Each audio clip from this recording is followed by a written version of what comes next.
Eto na mga boss, ang karugtong ng nakaraang chapter, pa-like, share at subscribe na lang para si Pajen pa tayong gumawa ng mga videos, umpisan na natin. Nang marinig ng demonic emperor na may kinatawan mula sa Sacred Mountains, agad siyang napatayo sa pangunahing bulwagan ng Devil Mountain. Pagkaalis ng sugo ng Sword Emperor, sumiklab ang kanyang galit at dinurog niya ang isang matibay na mesa sa isang hampas. Lintik! Hindi ba sila pwedeng dumating sa ibang pagkakataon?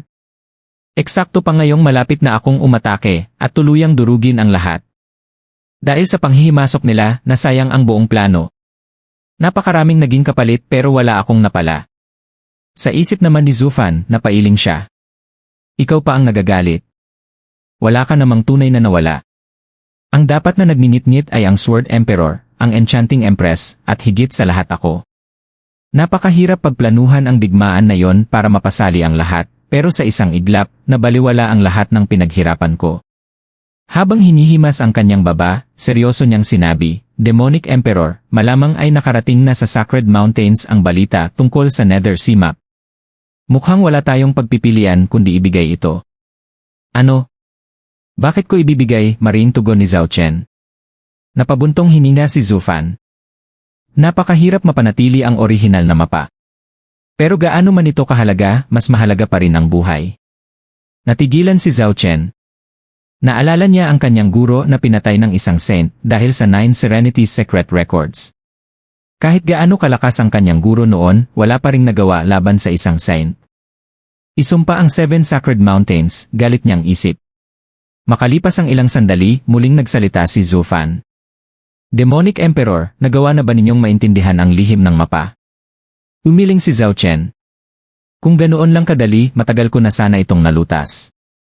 Napangiti si Zufan. May naisip akong posibilidad. Nagningning ang mga mata ni Zhao Chen. Sabihin mo. Itinuro ni Zufan ang isang sulok ng mapa. Sa tingin ko hindi ito ordinaryong mapa. Isa itong star chart. Marunong kang bumasa ng mga bituin. Kaunti lamang. Dahil mababa ang aking cultivation noon, napilitan akong pag-aralan ang ibang kaalaman. Ipinaliwanag niya na ang mga itim na tuldok sa mapa ay kahawig ng mga kumpol ng bituin sa kalangitan. Napakunot no si Zhao Chen. Pero napakaraming dagdag na itim na tuldok. Nakakalito. Ngumiti si Zufan. Kaya't subukan nating buuin lamang ang bahaging malinaw. Nagpatong siya ng papel sa ibabaw ng mapa at nagsimulang iguhit ang hugis ng mga bituin. Ilang sandali ang lumipas. Biglang nanlaki ang mga mata ni Zhao Chen. Hindi ba ito ang hugis ng buong Sacred Domain? Tumpak. Mas lalo pang naging excited si Zhao Chen. Kung ganoon, nasa loob ng Sacred Domain ang Nether Sea. Pero saan mismo? Tumuro si Zufan sa isang bahagi. Hindi ko mabasa ang kumpol ng mga bituin dito. Parang Underworld Star Cluster. Underworld. Sa panghuhula gamit ang mga bituin, kapag lumiwanag ang bituin sa Underworld Star Cluster, nangangahulugan iyon ng kamatayan. Biglang natawa si Zhao Chen. Nakuha ko na. Ang Nether Sea ay tiyak na konektado sa Underworld River. Ang Death Star ang mismong daanan papasok. Tumawa siya ng malakas. Nalutas natin ang lihim ng Nether Sea Map. Yumukod si Zufan.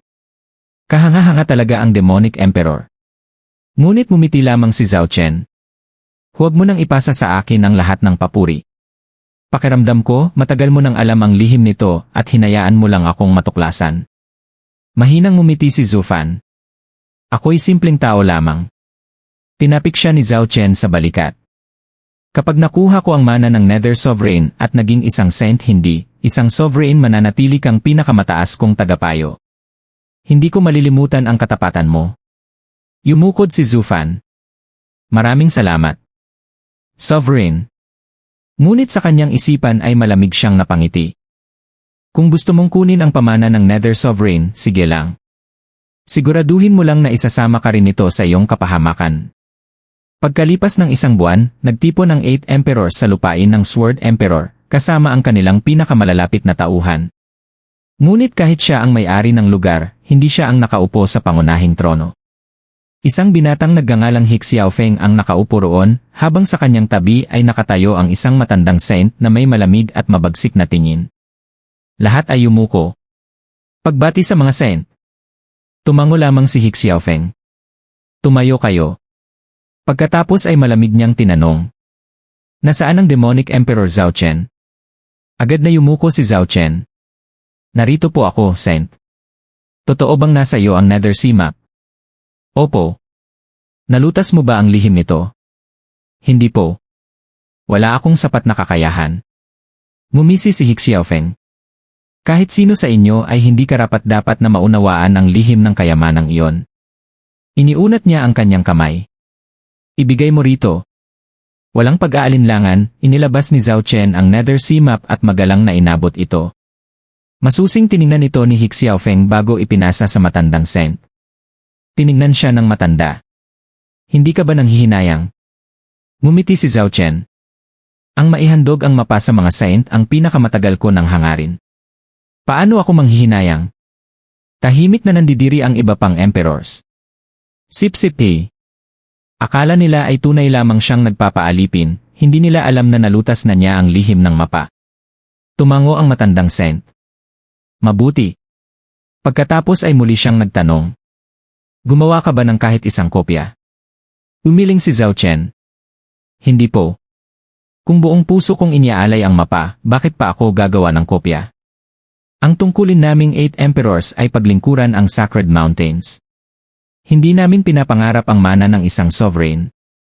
Napangiti ang matandang saint. Mas maayos ka kaysa sa iyong guro na si Zhu Yifan. Siya ay nagtangkang gamitin ang mana ng Demon Sovereign upang higitan ang 7 Sacred Mountains. Hindi niya alam ang kanyang limitasyon.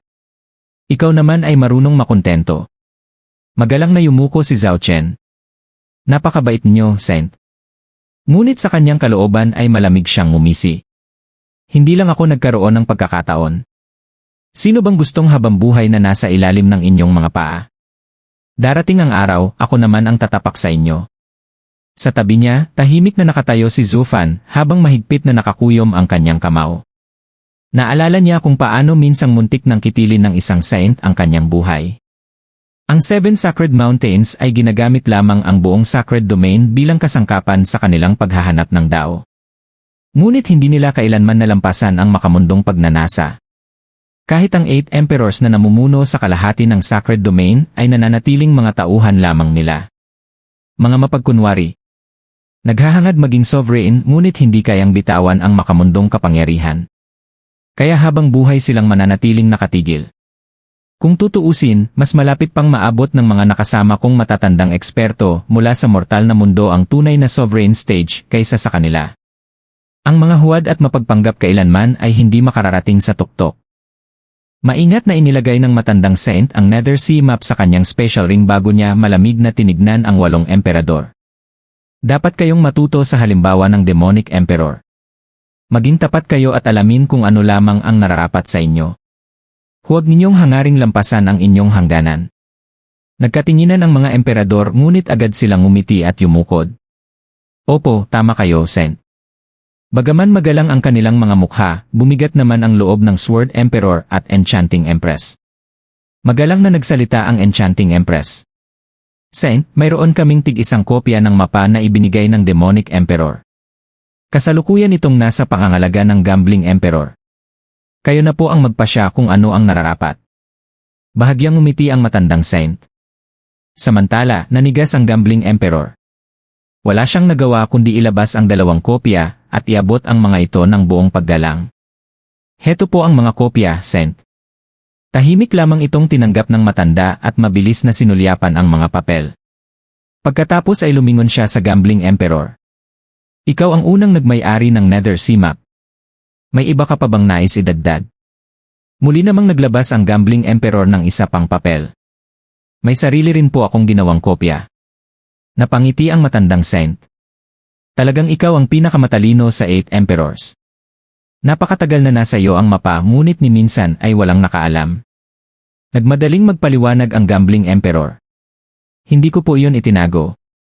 Sinusubukan ko lamang pong pag-aralan ang lihim nito upang maihandog sa Sacred Mountains. Ngunit pinatigil siya ng matanda. Tama na. Masyado kong alam ang nasa isip ninyong lahat. Munting payo lamang, huwag kayong maging sobrang matalino. Alam ng Sacred Mountains ang lahat ng maliliit ninyong pakana. Ayaw kong matulad kayo sa dating demonic emperor. Biglang bumigat ang hangin sa buong bulwagan. Tahimik na yumuko ang 8 emperador. Walang sinuman ang nangahas sumuway sa isang saint. Sa isang sulok, bahagyang pumikit si Zhu Fan, habang nag-aalab ang matinding galit sa kanyang puso. Pagkaraan ng ilang sandali ay nagsalita muli ang matandang saint. Tapos na ang usaping ito. Maaari na kayong umalis. May iba pa kaming kailangang pag-usapan ni Xiaofeng. At tandaan ninyo maaaring magkaroon ng pagbabago sa hanay ng 8 emperors. Nagkatinginan ang lahat. Naging seryoso ang kanilang mga mukha. Pagbabago? May papalitan ba sa amin? Tahimik silang yumukod at isa-isang lumabas ng bulwagan. Ngunit bago makaalis ang lahat, biglang nagsalita si Xiaofeng. Enchanting Empress, manatili ka. Huminto ang Enchanting Empress at muling yumukod. Ano po ang maipaglilingkod ko, Young Lord? Tahimik siyang minasdan ni Xiaofeng. Isa ka sa mga emperador na personal na inalagaan ng aking ama. Pinagkakatiwalaan ka niya. Kumusta na ang batang iniulat mo sa kanya 100 taon na ang nakalipas? Ngumiti ang Enchanting Empress. Mabuti po si King Cheng. Nagningning ang mga mata ni Xiaofeng. Kung ganoon, panahon na sigurong ipakilala mo siya sa akin. Panahon nang isama ko siya sa Sacred Mountains. Nagulat ang Enchanting Empress. Masyado pa pong maaga. Napabuntong hininga si Xiaofeng. Ayon sa sinaunang tala, kung tatanggi siya, magiging mas komplikado ang lahat. Kung noon ko pa lamang siya naisama sa Sacred Mountains, mas madali sana ang lahat. Ngumiti ang matandang saint sa tabi niya. Huwag kang mag-alala, Xiaofeng. Bilang Young Lord ng 6th Sacred Mountain, napakadaling mapasunod ang puso ng isang babae. Tama ba ako, Enchanting Empress? Napilitang ngumiti ang Enchanting Empress. Opo. Ngunit sa kanyang puso ay nag-aalala siya. Noon. Pero ngayon, mas lalo nang nahuhulog ang loob ni King Cheng kay Zhu Fan. Gayunpaman, paano pa rin siya makakatanggi sa Young Lord ng Sacred Mountains? Sa labas ng bulwagan, nagtipon ang 7 natitirang emperador. Kahit ilang buwan pa lamang ang nakalipas mula nang magdigmaan sila, pansamantala nilang isinantabi ang kanilang alitan. Sa harap ng Sacred Mountains, pare-pareho lamang silang mga tauhan. Isa sa kanila ang nagsalita. Bakit laging naiiwan ng Enchanting Empress kasama ng mga saint? May sumagot. Sino ang nakaalam? Napakarami niyang koneksyon. Naalala ninyo noong panahon ni Zhu Yifan? Tayo lamang ang nakakaalam noon ng kanyang sikreto. Pero napakabilis na nalaman din ng Sacred Mountains. Pakiramdam ko siya ang nagsumbong. Umiling ang iba. Hindi maaari. Kung ginawa man niya yon, wala rin naman siyang napala. Napabuntong hininga ang isa pa. Wala nang saysay ang pag-uusap tungkol sa nakaraan. Mas mahalaga ngayon ang sinabi ng saint. Kung talagang babaguhin nila ang 8 emperors, kailangan nating pag-isipan ang susunod nating hakbang. Biglang tumahimik ang lahat. Tahimik namang nakikinig si Zhu Fan mula sa di kalayuan. Kaya pala may koneksyon pala ang Ruby Cloud Sect sa Sacred Mountains. Maya-maya ay nagsalita ang Demonic Emperor. Ano man ang balak ng Sacred Mountains, wala naman tayong magagawa. Mas mabuting bumalik na tayo. Isa-isa silang nagpaalam. Habang pinagmamasdan sila ng Gambling Emperor, kumislap ang kanyang mga mata. May kakaiba. Napakakalma ng Demonic Emperor. Parang wala siyang pakialam sa magiging pasya ng Sacred Mountains. Impossible. Pagkalipas ng 1 linggo, bumalik sina Zhao Chen at Zhu Fan sa Devil Mountain. Wala nang ibang tao sa bulwagan. Biglang humalakhak ang Demonic Emperor. Sacred Mountains. Kapag nakuha ko ang mana ng Nether Sovereign, wala na silang magiging halaga. Pagtatapos na ang panahon ng Sacred Mountains. Panahon ko na ang darating. Agad niyang inutusan si Zhu Fan. Ihanda ang mga pinakamatapat kong tauhan. Hahanapin natin ang Nether Sea. Ngunit umiling si Zhu Fan. Hindi pa. Narito pa ang mga saint. Kapag gumalaw tayo ngayon, baka tayo mismo ang kanilang sundan. Biglang natauhan si Zhao Chen. Tama ni. Ayaw kong matulad sa aking guro. Kailan tayo kikilos? Mahinang ngumiti si Zufan. Hindi kailangang magmadali. Hindi rin naman basta-basta malulutas ng iba ang lihim ng Nether Sea. Hintayin muna nating makaalis ang mga Saint. Samantala, magpanggap lamang tayong maayos na pinamamahalaan ang ating mga lupain. Sumang-ayon si Zhao Chen. Ipinagkatiwala pa niya sa Luoklan ang 30 karagdagang lungsod, bukod sa daan-daang mayayamang teritoryo at espiritual na kabundukan. Sa paglipas ng 3 buwan, lalo pang umunlad ang mga lungsod ng Devil Mountain sa ilalim ng pamamahala ng Luoklan. Napahanga maging ang mga Saint sa maayos na pamamahala ng kanilang mga lupain. Sa wakas, bumalik na rin sila sa Sacred Mountains. Pagkaalis nila, hindi na napigilan ni Zhao Chen ang pananabik. Steward Zhu, pwede na tayong magsimula. Ngunit kalmado lamang na sumagot si Zufan. Maghintay pa tayo ng 3 buwan. Halos mabaliw sa pagkainip ang Demonic Emperor. Ngunit wala siyang nagawa. Lubos na niyang pinagkakatiwalaan ang payo ni Zufan. Alam niyang kung hindi siya makikinig rito, siya rin ang magsisisi sa huli. 3 buwan pa ang lumipas. Wala nang anumang galaw mula sa Sacred Mountains. Sa wakas ay ngumiti si Zhao Chen. Steward Zhu. Ngayon na ba? Tumango si Zufan. Panahon na. Hahanapin na natin ang Nether Sea. Halos mapasayaw sa tuwa ang Demonic Emperor. Sa isip niya, tila hawak na niya ang mana ng Nether Sovereign. Samantalang si Zufan ay tahimik lamang na tumingala sa payapang kalangitan. Isang malamig na ngiti ang sumilay sa kanyang labi. Napakatahimik ni. Parang katahimikan bago dumating ang pinakamalakas na bagyo. Hush! Sunod-sunod na bumaba ang ilang tao sa gitna ng isang masukal na kagubatan. Nangunguna si Demonic Emperor Zhao Chen, kasunod si Baliyuyu na buhat si Zufan, at ang batang si Shuang-er na abalang sinusuri ang paligid. Nilingon ni Zhao Chen si Zufan. Steward Zhu, sigurado ka bang dito ang pasukan? Napatingin naman si Zufan kay Shuang-er. Shuang-er, ito nga ba ang lugar? Hindi tayo maaaring magkamali. Napakahalaga nito para sa Demonic Emperor. Tumango si Shuang-er nang may kumpiyansa. Big Brother Zhu, sigurado ako. Nakilala ko ang lugar mula sa pagkakaayos ng mga bituin. Ngunit agad siyang naging seryoso habang tumingala sa kalangitan. Ang Death Star ay nagbabago ng posisyon depende sa pag-ikot ng mundo at sa kapalaran ng sangkatauhan. Kailangan kong tiyakin ang eksaktong lokasyon nito ngayon. Ibig sabihin, nagbabago rin ang daan patungo sa Nether Sea. Tumango si Zufan. Demonic Emperor, ipaubayan niyo ito kay Shuang-er. Siya ang makakahanap ng pasukan. Napabuntong hininga si Zhao Chen. Talagang puno ng mga bihirang talento ang Luoklan.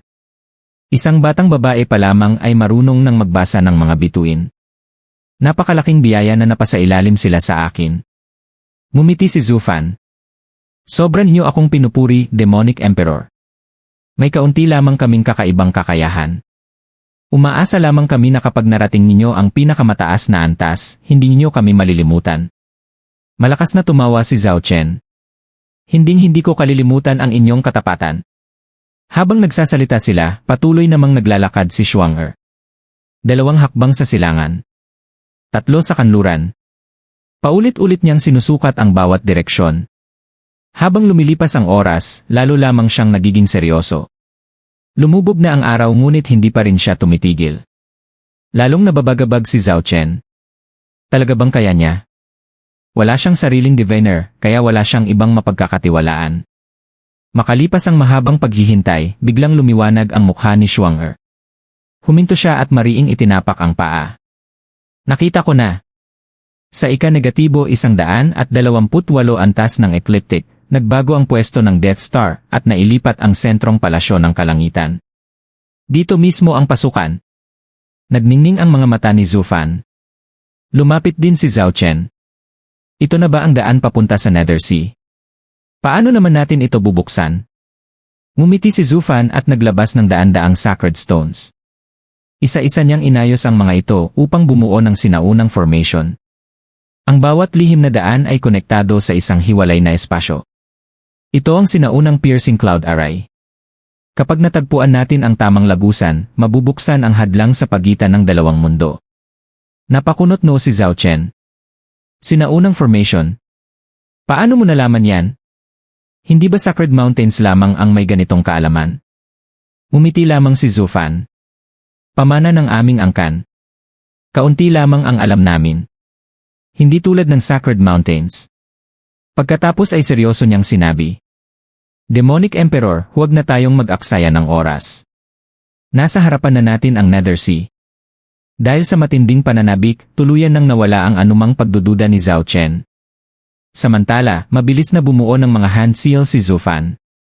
Magbukas ang pintuan ng kailaliman. Manatili ang mga kaluluwa sa kabilang panig. Tatahakin ko ang landas ng Nether Sovereign. Sumunod kayo sa akin ng may tapang. Biglang nagliwanag ang formation.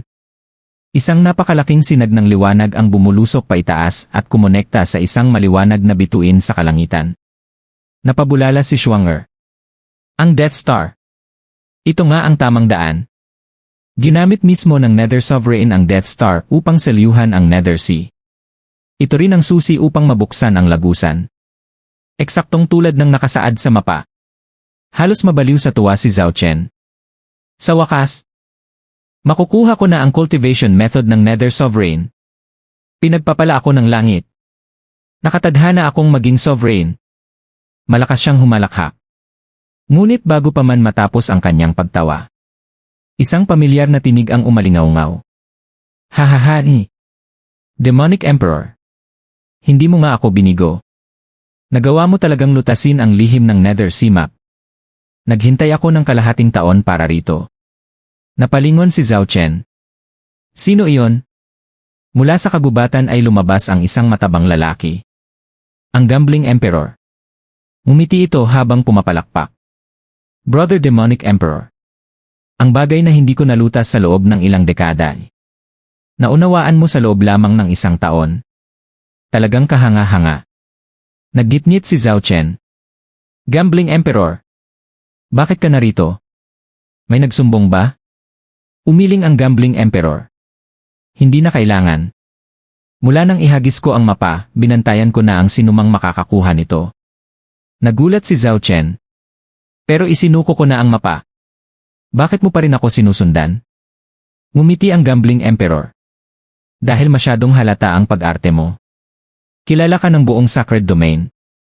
Mainitin ang ulo mo. Paano ka naging napakasaya matapos mong kusang ibigay ang Nether Sea Map? May mali roon. At pagkatapos ng pagpupulong, nagmamadali kang umuwi. Mas lalo akong naghinala. Kaya sa loob ng 6 na buwan, araw-araw kitang sinundan. At hindi na ako nagkamali. Nahanap mo ang pasukan.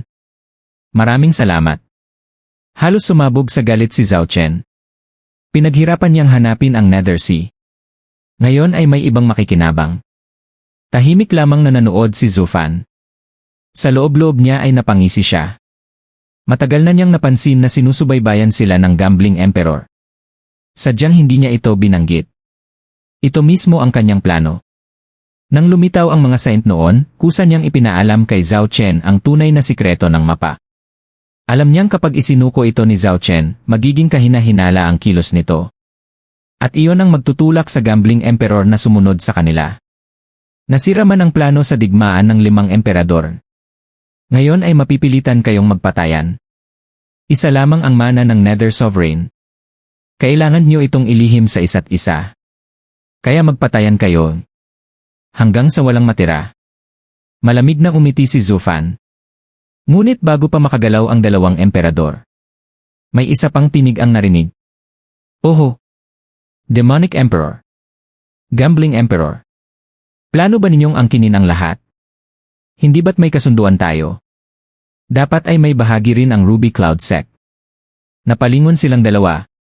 Ang Enchanting Empress ay dahan-dahang bumaba mula sa himpapawid kasama ang mahigit 10 disipulo. Nanlaki ang mga mata ni na Zhao Chen at Gambling Emperor. Naggitngit si Zhao Chen. Gambling Emperor. Patayin muna natin ang babaeng ito. Saka na natin paghasyan ang Nether Sea. Ngumiti ng malamig ang Gambling Emperor. Sang-ayon ako. Mas kaunting kahati, mas mabuti. Humakbang si Zhao Chen habang bumabalot sa kanya ang maitim na enerhiya. Ngunit ngumiti lamang ang Enchanting Empress. Napakalupit naman nyo. Magkakampi pa tayo noon. Gambling Emperor. Hindi ba ikaw ang laging patas? Ngayon ay dalawa kayong lalaban sa isang mahinang babae. Malamig na tumawa si Zhao Chen. Tapos na ang kasunduan natin. Ibinigay ko na sa inyo ang kopya ng mapa. Wala na tayong utang sa isa't isa. Dagdag pa ng Gambling Emperor. Hindi ito sugal.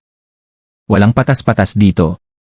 Ngunit ngumiti lamang ang Enchanting Empress. Inaasahan ko nang magiging ganito kayo. Kaya may isinama akong taong titiyak na magiging patas ang laban. Biglang lumubog ang mga puso ng dalawang emperador. May kasama siyang iba. Huwag sanang Bago pa nila matapos ang iniisip. Narinig nila ang boses ni Fang Min. Hoy, Zufan! Iniisip mo pa rin bang maagaw mo ang junior sister ko? Gising! May lalaki na siya. Napakunot ang noo ni Zufan. Kasunod nito ay lumitaw ang dalawang pamilyar na figura. Si Chu Qingcheng at ang batang Saint. He Xiaofeng. Nakayakap si He Xiaofeng sa baywang ni Chu Qingcheng habang dahan-dahan silang bumababa mula sa himpapawid. Naniga si Zufan. Ano? Kalahating taon lang akong nawala. May ibang lalaking nakayakap na sa asawa ko. Mahigpit niyang kinuyom ang kanyang mga kamao. Samantala, nanlaki rin ang mga mata ni Zhao Chen at Gambling Emperor. Saint, hindi pa pala kayo bumalik sa Sacred Mountains. Mistulang isang pares na itinadhana ng langit, sabay na bumaba sina He Xiaofeng at Chu Qingcheng na parabang ang kanilang presensya ay nagpapayuko sa buong mundo. May mapanuyang ngiti sa labi ni He Xiaofeng. Samantalang si Chu Qingcheng ay umiwas ng tingin, hindi magawang salubungin ang mga mata ni Zufan. Mahigpit na hawak ni He Xiaofeng ang kanyang malambot na kamay na parabang ayaw siyang pakawalan. Lintik na basura ni. Sa loob-loob ni Zufan, kumulo ang kanyang dugo. Gusto niyang sugurin at bugbugin ang hambog na Saint. Ngunit agad niyang pinigil ang sarili.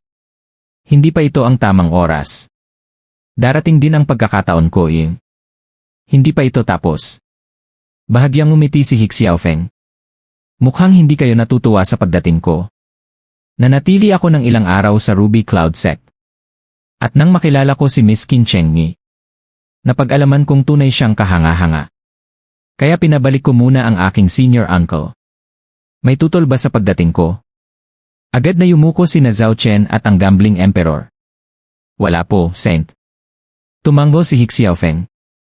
Kung ganoon, balikan natin ang mahalagang usapan. Tinuro niya ang haligi ng liwanag. Demonic Emperor. Gambling Emperor. Ipaliwanag niyo. Ano ang ginagawa ninyo rito? Ano ang bagay na yan? Hambog na hayop Wala silang magawa kundi yumuko. Naunang nagsalita si Zhao Chen.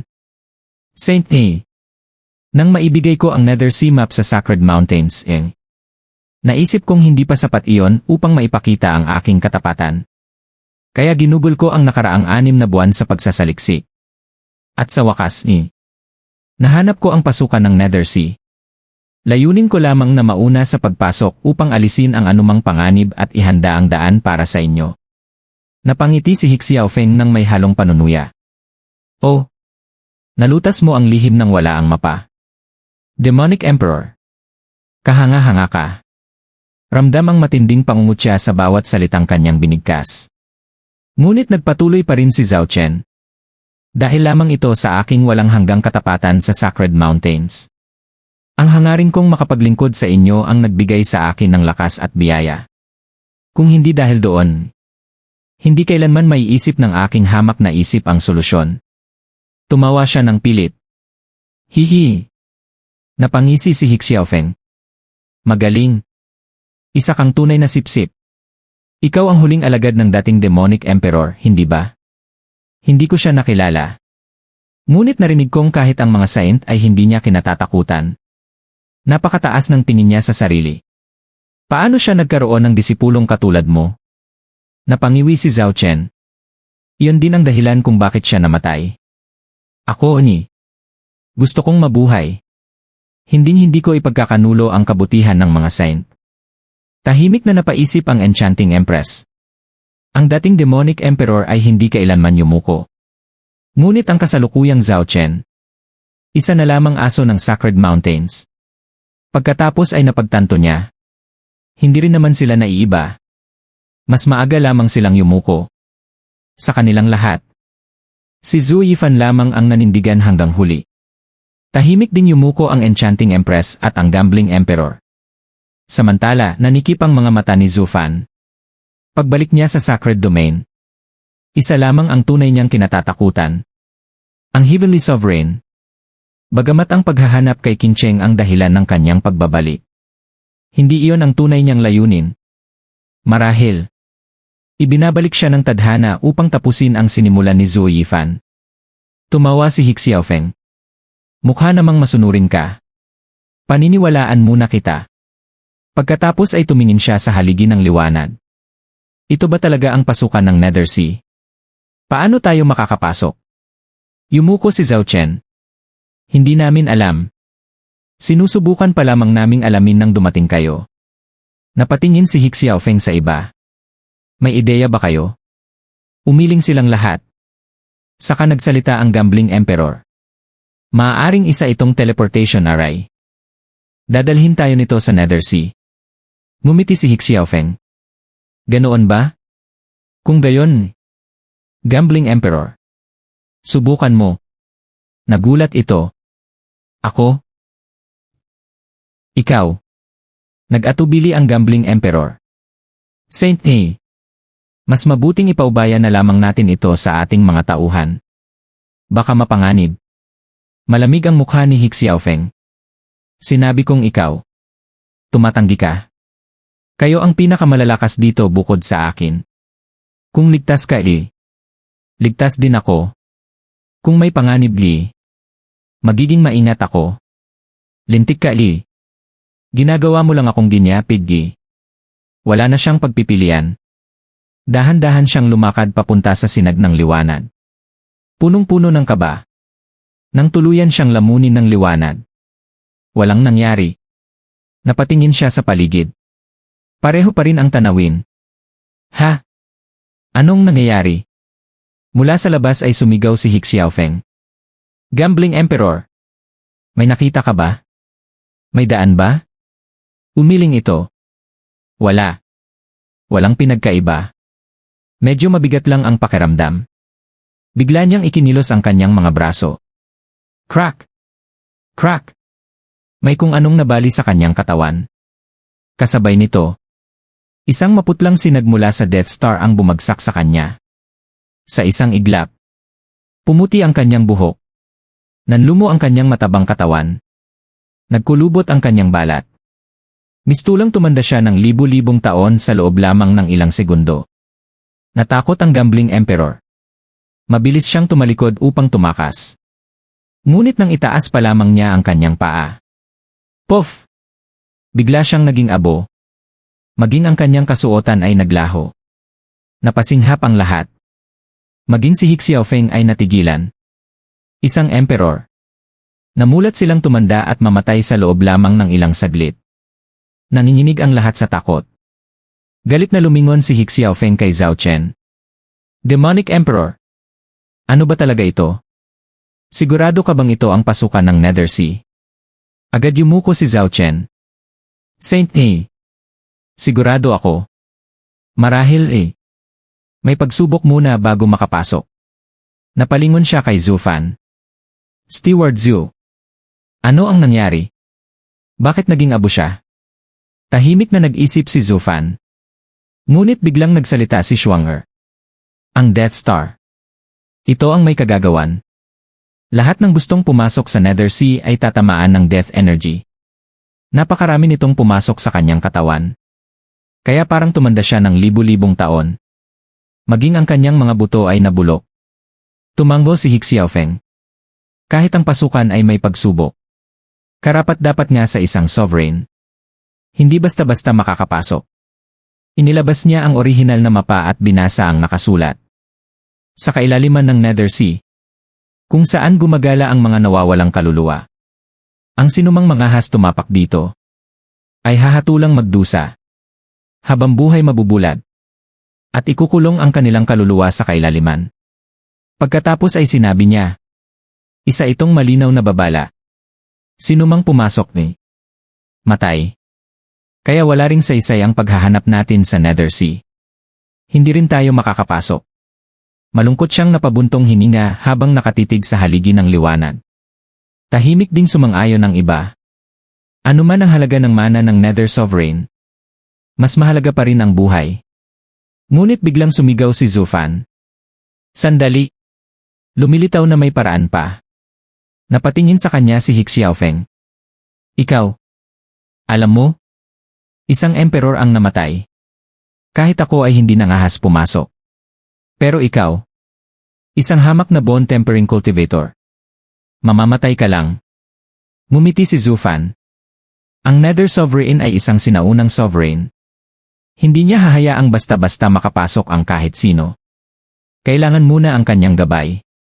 Napakunot noo si Hixiaofeng. Gabay? Ano ang ibig mong sabihin? Itinuro ni Zufan ang mapa. Hindi ba ninyo ito mismo ang binasa? Sumagot si Hixiaofeng. Babala yon. Nagbabala siyang huwag pumasok.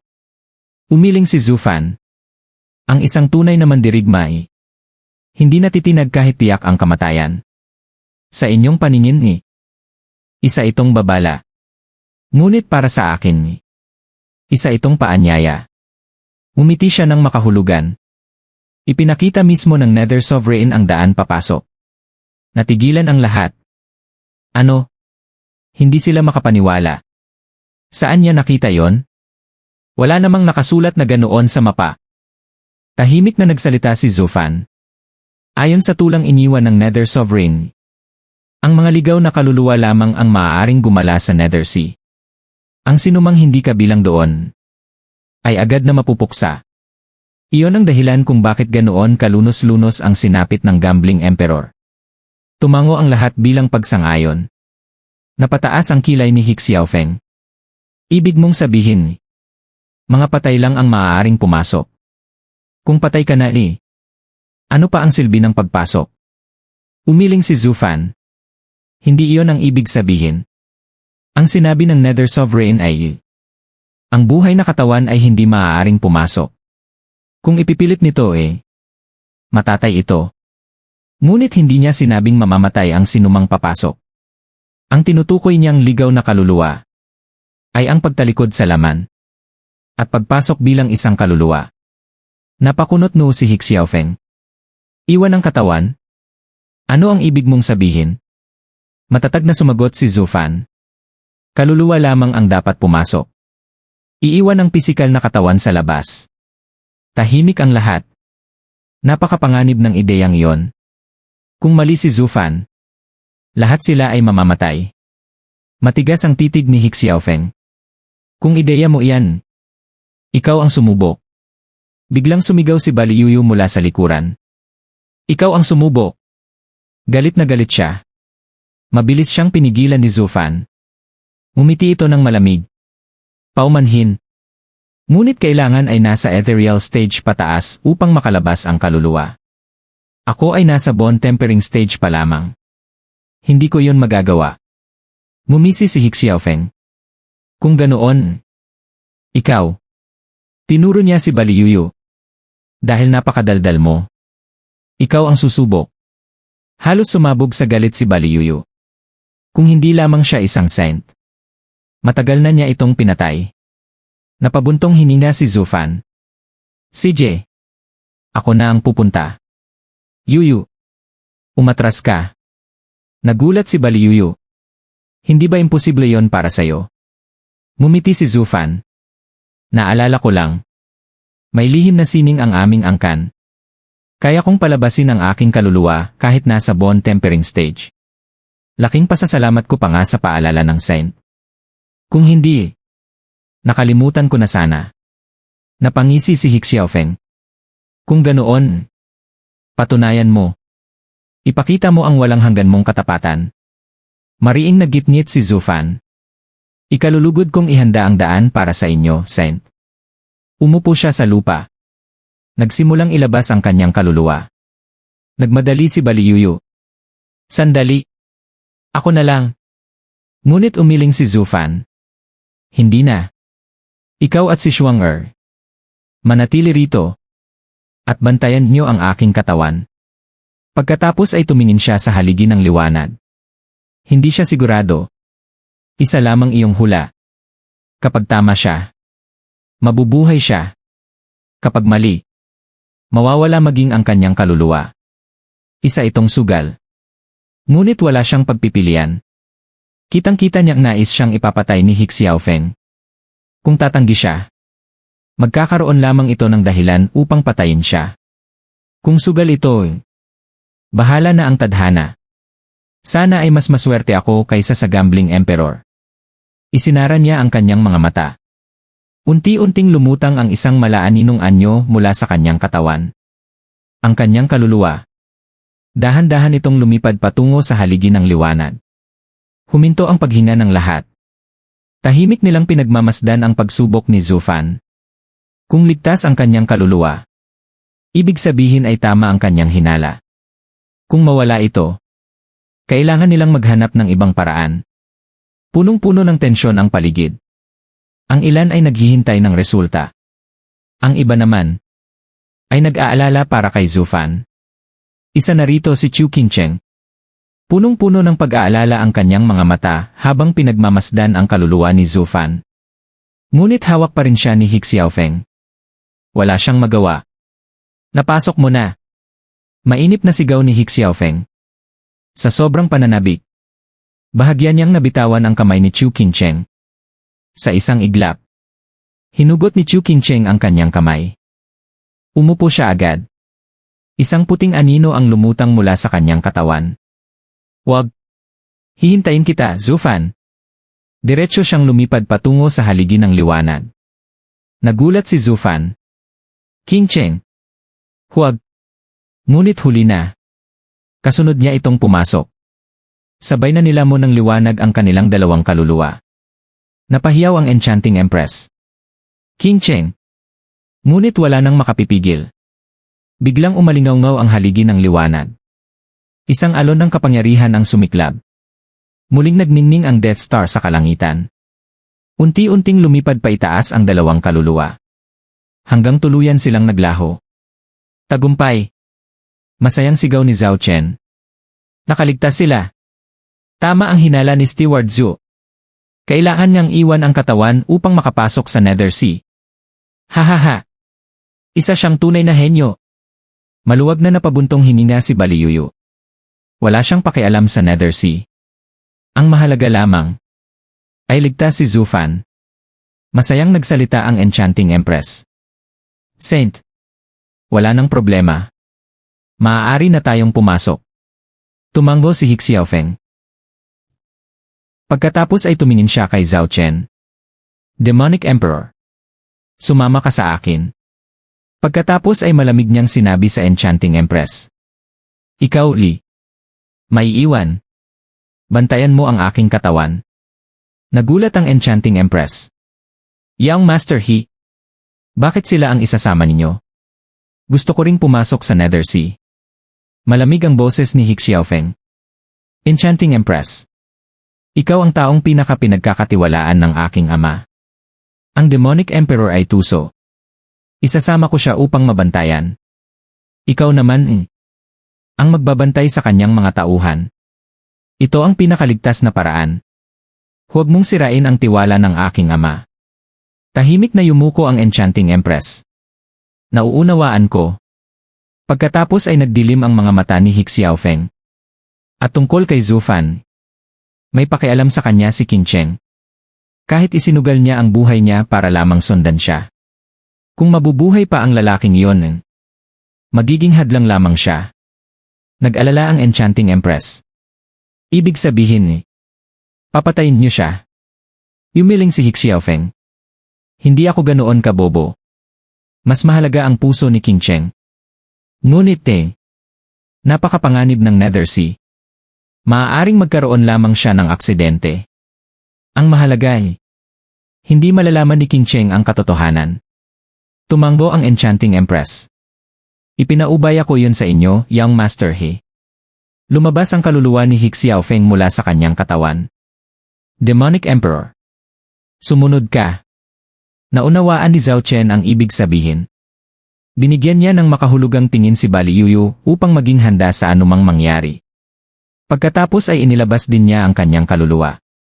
Sabay silang pumasok sa haligi ng liwanag. At naglaho. Samantala, tahimik na nanatili ang dalawang grupo upang bantayan ang mga naiwang katawan. Sa loob ng Nethersea, dalawang haligi ng liwanag ang bumaba mula sa langit. Unti-unti itong naglaho. At lumitaw ang isang lalaki at isang babae. Napatingin si Chu Qingcheng sa sarili. Nagulat siya. May katawan tayo. Akala ko kaluluwa lang ang papasok. Pagkatapos ay napangiti siya. Alam mo ba? Ang anyo pala ng kaluluwa ko ay isang puting lotus. Akala ko hindi mo ako makikilala. Ngumiti si Zufan habang lumalapit sa kanya. Nasa yin body tayo. Marahil ito ang batas sa loob ng puk ng kaliwanagan ng Nether Sovereign. Pagkatapos ay napabuntong hininga siya. Tanga kang babae. Bakit mo isinugal ang buhay mo para sa akin? Kung mali ang hinala ko patay ka na sana. Napayuko si Chu Qingcheng, namumula ang mukha sa hiya. Hindi na ako nakapag-isip Ang nasa isip ko lang ay akuin ang panganib para sa'yo. Kahit ano pa ang mangyari. Kahit mamatay pa ako wala na yung halaga. Napangiti si Zufan. Hahahan. Hindi ka talaga nagbago. Mahinahon niya itong niyakap at marahang hinaplos ang likod nito. Sumandal si Chu Qingcheng sa kanyang balikat. Sa wakas, matapos ang napakahabang panahon, nadama niyang muli ang kapayapaang matagal na niyang hinahanap. Bigla siyang nataranta. Huwag kang magkamali ng iniisip Nagtatakang tumingin si Zufan. Magkamali? Tungkol saan? Lalong namula ang pisngi ni Chu Qingcheng. Tungkol kay He Xiaofeng Hindi ko rin alam kung bakit Pagdating pa lang niya sa Ruby Cloud Sect bigla na lang niya akong niligawan. Sinabi ko naman sa kanya na may Napangiti si Zufan. May mahal ka na? Lalong yumuko si Chu Qingcheng. Mahina lamang siyang tumango. Pero araw-araw niya pa rin akong kinukulit. Wala siyang pakialam sa nararamdaman ko. Katulad kanina Pagkahawak niya sa akin ayaw na niya akong bitawan. Nagkataon lang na nakita kita rito. Kaya huwag kang magkamali. Wala talagang namamagitan sa amin. Marahang hinaplos ni Zufan ang kanyang buhok. Alam ko. Dati ko nang sinabi. Ikaw ay akin. Pero hindi bilang isang pag-ari. Naniniwala akong pareho tayo ng nararamdaman. Kaya ni minsan hindi ako nagduda. Hindi rin ako nag-isip ng masama. Wala kang kailangang ipaliwanag. Natigilan si Chu Qingcheng. Unti-unting uminit ang kanyang puso. Mas lalo pa niyang niyakap si Zufan. Umiti siya ng buong kasiyahan. Zufan! Salamat. Ngumiti rin si Zufan. Natural lang iyon. Marahan niyang tinapik ang likod nito. Ngunit sa loob-loob niya, unti-unting lumalakas ang pagnanais niyang pumatay. May balak ang saint na yon. Hindi normal ang labis niyang pagkahumaling kay Qingcheng. May iba siyang pakay. Sa labas, imposibleng patayin ang isang saint nang hindi nag-iwan ng bakas. Ngunit dito, sa Nethersea, sino ang makaalam? Nagliwanag sa lamig ang kanyang mga mata. Hindi alam ni He Xiaofeng na habang iniisip nitong papatayin siya rito, si Zufan rin ay may eksaktong parehong plano. Kung nalaman lamang iyon ni He Xiaofeng, siguradong tatawa siya. Isang bone-tempering cultivator. Papatay ng saint. Kahit hayaan ko pa siyang umatake, hindi niya ako magagasgasan. Ngunit, hindi niya alam na ang munting insektong iyon ay may pinakamapanganib na pangil. Hindi ko akalaing naging pugad na pala ng pag-ibig ang Nethersea. Isang matandang tinig ang biglang umalingaw-ngaw. Nagulat ang dalawa. Paglingon nila, may isang matandang lalaki na naglalakad sa tabing dagat. May dala itong basket na kawayan sa likod. Mahina lamang ang kanyang boses. Ngunit malinaw itong narinig ng dalawa. Napakunot noo si Zufan. Kakaiba. May nakatira pala rito. Napangiti ang matanda. Ang Nethersea ay tahanan ng mga ligaw na kaluluwa. Walang tao rito. Mga kaluluwa lamang. Pagkatapos ay napangiti pa siya. O baka ni. Tao pa rin kayong dalawa? Sumagot agad si Chu Qingcheng. Siyempre. Umiling ang matanda. Ang tao ay may katawan. Iyon ang sisidlan ng kaluluwa. At dahil doon, hindi sila maaaring makarating dito. Ang narito lamang ay mga ligaw na espiritu. Mga multo. Ngumiti siya. Hindi lang niyo alam napatay na kayo. Nagulat ang dalawa. Nagpatuloy ang matanda.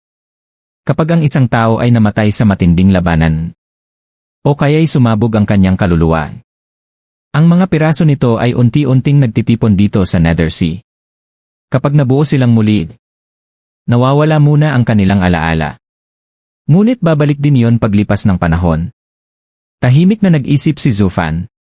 Kung gayon, kahit sumabog ang kaluluwa, hindi pa rin yon ang katapusan. Muli siyang nagtanong. Senior, lahat ba ng nagkawatak-watak ang kaluluwa ay maaaring mabuo rito? Umiling ang matanda. Hindi. Hindi walang hanggan ang Nethersea. May hangganan din ang dami ng kaluluwang kaya nitong tanggapin. Lahat ay nakasalalay sa kapalaran. Ang mapalad lamang ang nagkakaroon ng pagkakataong mabuhay muli. Ang Nethersea ay nasa pamamahala ng Nether Sovereign. Maililigtas niya ang ilan. Ngunit hindi lahat. Lahat ng nabubuhay ay nakatakdang mamatay. At ang muling pagsilang ay isang biyayang kailangang paghirapan. Kaya huwag magkimkim ng sama ng loob. Iyon ang batas ng mundo. Tahimik na tumango ang dalawa. Napaisip si Zufan. Marahil. Hindi pala malupit ang Nether Sovereign. Bagkus. Isa siyang taong puno ng habag. Napangiti ang matanda. Paano ba kayo namatay? Kung gusto ninyong tumawid sa dagat, maari ko kayong ihatid. Nagulat si Zufan. Tatawid sa Nethersea. Tumango ang matanda. Kapag natawid niyo iyon, maiiwan niyo ang lahat ng alalahanin sa mortal na mundo. Saka lamang kayo magkakaroon ng pagkakataong muling isilang. Nag-usisa si Zufan. Ano ang kailangang bitawan? Ngumiti ang matanda. Lahat. Mga alaala. Damdamin. Pagmamahal. Pagkakaibigan. Galit. Paghihiganti. Kasakiman. Lahat. Meron bang tumatangging tumawid? Napakarami. Maraming magkasintahang katulad ninyo. Pinili nilang manatili rito. At kalaunan, naging pagkain lamang sila ng mga halimaw sa dagat. Totoo bang kapag nakatawid, muling isinisilang ang isang tao? Tumango ang matanda. Isang buwan ang pagtawid. Sa bawat araw, iniiwan mo sa tubig ang lahat ng alaala ng dati mong buhay. Kapag narating mo ang kabilang pampangi, kung may kahit isang alaalang hindi mo kayang bitawan, maglalaho ang iyong kaluluwa. Kakaunti lamang ang tunay na karapat-dapat na muling isilang. Napaisip si Zufan. Kung gayon, isa lamang palang daanan ang Nethersea. Dito iniiwan ng tao ang kanyang nakaraan. At nagsisimulang muli. Biglang tumibok ng malakas ang kanyang puso. True self-art. Posible kayang ang tunay nitong diwa ay ang ganap na pagpapakawala sa lahat. Biglang sumigaw ang matanda. Hoy! Tatawid ba kayo o hindi? Kung mananatili kayo rito, lalamunin ng yin energy ang inyong mga kaluluwa. Nagsasayang lamang kayo ng pambihirang pagkakataon. Umiling si Zufan. Senior, hindi kami mga multo.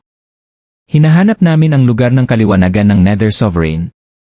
Nagulat ang matanda. Dumating kayo rito bilang mga kaluluwa. Napabuntong hininga ito. Nakakatuwa. Kayo mismo ang kusang pumasok sa impyernong ito. Itinuro niya ang walang katapusang dagat. Matagal na mula nang may buhay na kaluluwang makarating rito. Ngayon, May mga taong halos ikamatay na ang kasakiman upang makapasok. Kung nais ninyong marating ang lugar ng kaliwanagan ng Nether Sovereign, kailangan ninyong tawirin ang dagat na ito. Naroon ang hindi mabilang na mga halimaw na espiritu. At 3 pagsubok. Marami ng matatalinong tao ang nakalutas sa bugtong. Marami ring naging matapang. Ngunit wala ni isa ang nakabalik. Kaya bakit pa rin niyo gustong pumunta roon? Kinabahan si Chu Qingcheng. Ngunit nanatili ang kanyang magiliw ng ngiti. Senior, nagbago na ang isip namin. Hindi na kami pupunta. Gusto na lang naming bumalik. Paano? Napailing ang matanda. Huli na. Itinuro niya ang dalampasigan. Mahirap makapasok. Mas mahirap makalabas. Kung gusto ninyong bumalik kailangan ninyong lampasan ang lugar ng kaliwanagan ng Nether Sovereign. Kung hindi, habang buhay kayong mananatili rito. Napabuntong hininga si Zufan. Umiti siya kay Chu Qingcheng. Ayos lang. Hanggat magkasama tayo. Wala nang ibang mahalaga. Hindi ba't nalampasan na natin ang mas mahihirap pa rito? Ngumiti si Chu Qingcheng. Tama. Tumango siya.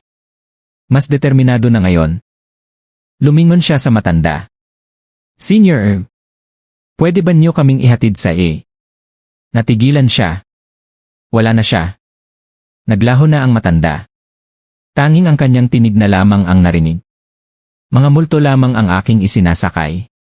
Hindi ko ginagabayan ang mga itinakdang makarating dito. Kung loloobin ng langit magkikita pa tayong muli.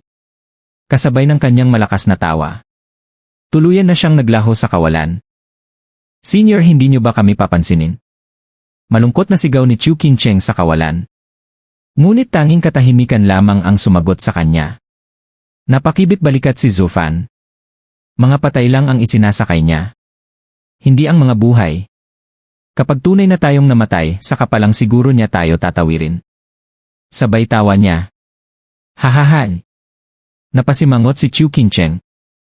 Anong aasahan ko sa isang kakaibang matanda? Hindi ko rin naman kailangan ang tulong niya. Napangiti si Zufan. Bakit? Magkakaroon ka pa sana ng pagkakataong muling mabuhay. Napailing si Chu Qingcheng. Ibig sabihin noon panibagong buhay. At makakalimutan ko ang lahat. Si Master. Ang mga martial aunt ang mga senior sister. At bigla siyang natigilan. Palihim niyang sinilip si Zufan. Napangiti lamang ito. Kaya kailangan nating mabuhay. Matatag na tumango si Chu Qingcheng. Tama. Lumipad silang dalawa patungo sa nagdangalit na dagat. Unti-unti silang naglaho sa kalayuan. Dahil ito ang lugar ng kaliwanagan ng Nether Sovereign. Natural lamang na may mga pagsubok. Ngunit kakaiba. Hindi nabawasan ang kanilang kapangyarihan. Maliban sa pagkawala ng kanilang pisikal na katawan. Nananatili pa rin ang lahat ng kanilang lakas. Hindi iyon alam ni Chu Qingcheng. Kaya nagtaka siya nang makita niyang lumilipad si Zufan. Marunong ka palang lumipad dito. Napakamot si Zufan sa ulo. Ewan. Baka epekto lang ng Nether Sea. Pakiramdam ko kasi napakagaan ng katawan ko. Kung sa labas ako makakalipad multo na talaga ako. Natawa siya. Hahaha. Tumango si Chu Qingcheng at hindi na ito pinansin. Biglang. Roar. Isang napakalakas na dagundong ang umalingaw-ngaw. Mula sa kailaliman ng dagat. Isang dambuhalang flood dragon ang sumulpot. Kasabay ng napakalaking alon. Ibinalanda nito ang napakalaking bibig at nilamon silang dalawa. Biglang nagdilim ang kanilang paningin. Nasa loob na sila ng tiyan ng halimaw. Pagkatapos, muling lumubog ang flood dragon sa dagat. Tahimik itong lumalangoy. Ni walang ibang halimaw ang nangahas lumapit. Ngunit ilang sandali lang. Bigla itong nangisay sa matinding sakit. Boom! Sumabog ang tubig. Napunit ang tiyan ng flood dragon mula sa loob. Kasabay nito, bumuga ng itim na apoy. Nasunog ang loob ng halimaw hanggang maging uling. Lumabas sina Zufan at Chu Qingcheng. Naglalagablab ang kaliwang mata ni Zufan sa maitim na apoy. Namangha si Chu Qingcheng. Zufan! Napakagaling mo. Ika-10 antas na espiritual na halimaw iyon. Pero para bang wala lang sa'yo? Paano mo ginawa yon? At ano ang itim na apoy na yon? Napakamot muli si Zufan. Baka mas lumakas lang ako ng maging kaluluwa. Hindi ko rin alam. Mahabang tiningnan siya ni Chu Qingcheng. Ngunit hindi na siya nagtanong. Sa isip niya, paano nangyari yon? Isang bone tempering cultivator. Nakakalipad na. At mas malakas pa ngayon. Mas lumalakas ba talaga kapag naging multo? Kung ganoon, bakit ako hindi? Ruar! Sunod-sunod na sigaw ng mga halimaw ang umalingaw-ngaw. Kumulo ang buong Nether Sea. Hindi mabilang na dambuhalang espiritual na halimaw ang nagsulputan. Bawat isa. Mahigit 1 kilometro ang haba. Pinalibutan nila ang 2 maliit na kaluluwa. Namutla si Chu Qingcheng. Zufan. Lahat sila. Ika-12 antas na espiritual na halimaw. Pinakamalalakas sa sacred domain. Patay na tayo. Mumiti lamang si Zufan. Kahit gaano sila kalakas noong nabubuhay pa ni. Mga multo na lang sila ngayon. Hindi na nila taglay ang dating kapangyarihan. Tahimik niyang tinantya ang sitwasyon. Sapat na ang apocalyptic thunder flame. At ang kapangyarihan ng banal na halimaw. Biglang nagliwanag ang kanyang kaliwang mata. Lumabas ang itim na kidlat at apoy. Ngunit, bago pa man ito tumama, biglang napaunggol ang lahat ng halimaw. Isa-isang yumuko ang mga ito. Pagbati sa sugo ni Lord Si. Hindi namin sinasadyang salakayin kayo. Patawarin niyo kami. Lahat ng halimaw ay sabay-sabay na yumuko. Natulala si Chu Qingcheng. Lord Si. Ano yon? Hinawakan ni Zufan ang kanyang kaliwang mata. Doon niya lamang naunawaan. Hindi sila yumuyuko sa thunder flame. Kundi, sa mata ni Heaven Sealing Sigi. Napangiti siya. Kahit patay na kayo, sumusunod pa rin kayo kay Lord Si. Tumango ang isang dambuhalang halimaw. Kami ay mga halimaw sa dagat. Si Lord Sigi ang aming ninuno. Nasaan na po siya ngayon? Buhay pa ba siya? Nag-aalala ang halimaw. Umubo si Zufan. Buhay pa siya. Nang mawalan ako ng kontrol habang nagsasanay sa apoy. Ibinigay niya ang kanyang sugatang mata upang iligtas ako. Utang ko sa kanya ang aking buhay. Nagliwanag ang mga mata ng mga halimaw. Ibig sabihin, nawala na ang kanyang galit sa mga tao. Mabuti naman. Matagal na kaming nag-aalala.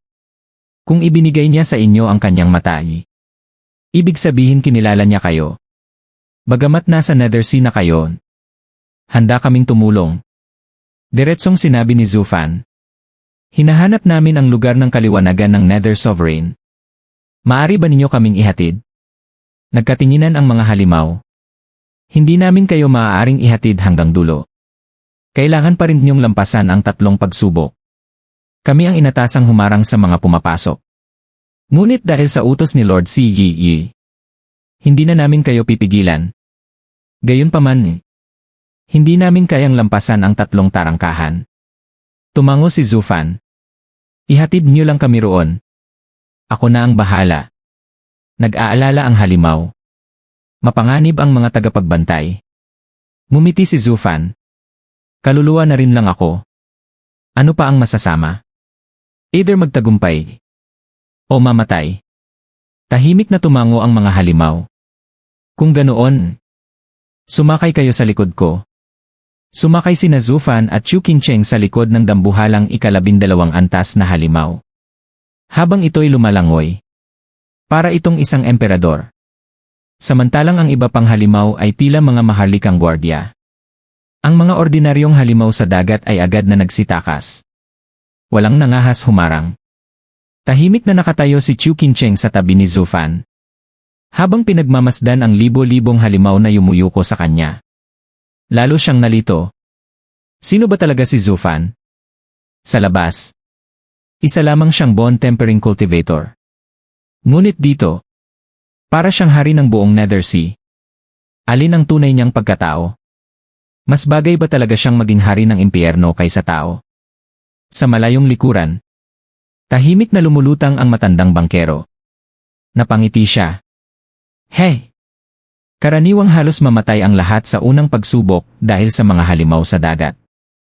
Ngunit ang batang iyon pinasundo pa ang mga ito. Yan siya kaya Ang taong iyon? Makalipas ang isang oras. Huminto ang kanilang sinasakyang halimaw. Sa kanilang harapan, nakatayo ang isang napakalaking pulang tarangkahan. Daan-daang metro ang taas nito. Kahit nasa ilalim ng dagat.